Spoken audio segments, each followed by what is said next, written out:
Hello guys, welcome back to my blog. នៅក្នុងវីដេអូនេះខ្ញុំនឹងបង្ហាញពេញពីសកម្មភាពខ្ញុំក្នុងរយៈពេលមួយថ្ងៃពេញតាំងពីព្រឹកដល់ល្ងាចមកគឺថាខ្ញុំធ្វើគេខ្លះអញ្ចឹងពេលព្រឹកឡើងហ្នឹងគឺខ្ញុំ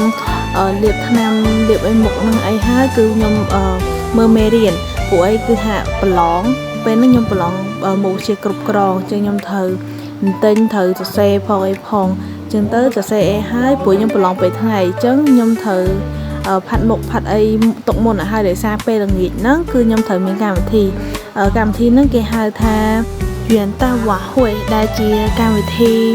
ធ្វើសម្រាប់ឆ្លងឆ្នាំតែពួកខ្ញុំធ្វើមុនថ្ងៃដែលធ្វើប្រូក្រាមនៅថ្ងៃទី29អញ្ចឹងវាតាំងពីវីដេអូរៀងយូរដែរប៉ុន្តែខ្ញុំចេះថាមានពេលកាត់អញ្ចឹងទៅឥឡូវខ្ញុំទៅមានពេលកាត់អញ្ចឹងមុនដល់ពេលខ្ញុំទៅប្រឡងហ្នឹងគឺខ្ញុំផាត់មុខអីហើយដោយសារពេលដែលខ្ញុំចេញពីប្រឡងហ្នឹងគឺវាខ្ទង់ម៉ោង4ជាងហើយកម្មវិធីគេពួកខ្ញុំទៅធ្វើមិនឲ្យទៅដល់ម៉ោង6អញ្ចឹងខ្ញុំខ្លាចអត់ទាន់អញ្ចឹងខ្ញុំផាត់មុខឲ្យហើយមុនសិនហើយរួចហើយបានពេលត្រឡប់មកពីប្រឡងវិញហ្នឹងគឺថែមឡែន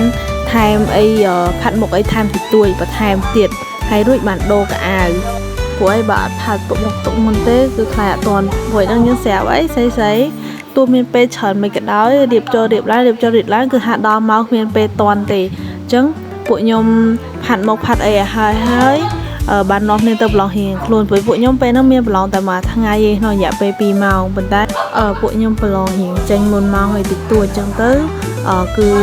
មកដល់មានពេលវេលាថែមទៀតដើម្បីរៀបចំថែមអញ្ចឹងទៅអត់សូវវឹកវរម៉ានេះប៉ុន្តែគ្រាន់តែពេលដាក់ឡែនហ្នឹងខ្ញុំដាក់ឡើង2ដងដោយសារដាក់លើកទី1គឺដាក់ចូលហើយប៉ុន្តែដូចវារៀងសកម្មភ្នែកអញ្ចឹងទៅវាដូចឈឺភ្នែកអញ្ចឹងខ្ញុំដោះឲ្យដើម្បីដាក់ម្ដងទៀតឡែនហ្នឹងវាពិបាកដាក់តិចហើយនិយាយទៅខ្ញុំធ្វើមកស្អីតែប៉ុណ្ណឹងនិយាយសាមញ្ញដោយសារយើងឡើងជ្រៀងតែមួយផ្លែហើយដូចចង់វិញកម្មវិធីដែលខ្ញុំឡើងជ្រៀងហ្នឹងគឺពួកខ្ញុំជ្រៀងបត់អោទងជាតិខ្មែរដែលជ្រៀងប្រទេសកម្ពុជាអស់គ្នាមកអញ្ចឹងពេលបន្ទាប់ពីដាក់ឡែនហើយគឺខ្ញុំផាត់មុខផាត់អីបន្ថែមតិចតួចហើយរួចពាក់កៅអៅចេញមកខាងក្រៅអញ្ចឹងពេលដែលចេញមកហ្នឹងគឺ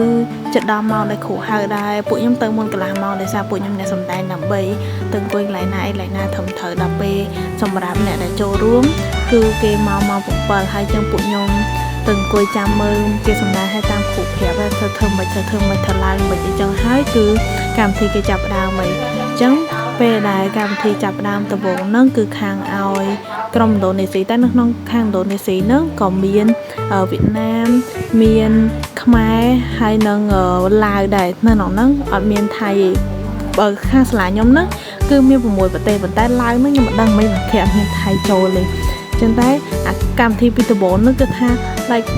feel refresh ខ្លាំងមែនតើនិយាយទៅរំស្អាតដល់ខ្ញុំមិនចេះនិយាយតែក្រុមឥណ្ឌូនេស៊ីគឺថារំលយមែនតើជាពិសេសពួកគាត់3នាក់ហ្នឹងដែលថា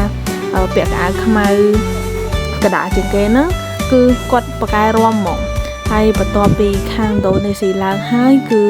គេបើកកម្មវិធីមែនតើឲ្យMC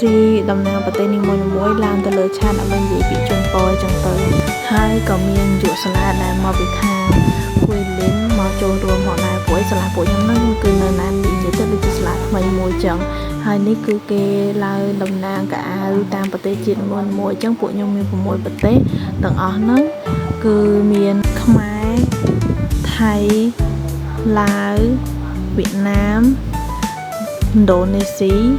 ហើយនឹងមីយ៉ាន់ម៉ាដែលមួយចុងក្រោយគេ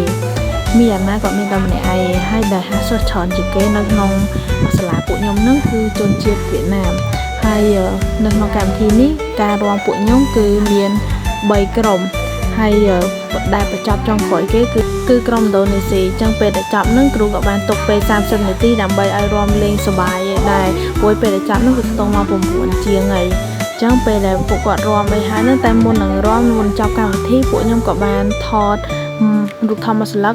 ជុំគ្នាមួយគ្រូមួយអីដែរបាយបាយ guys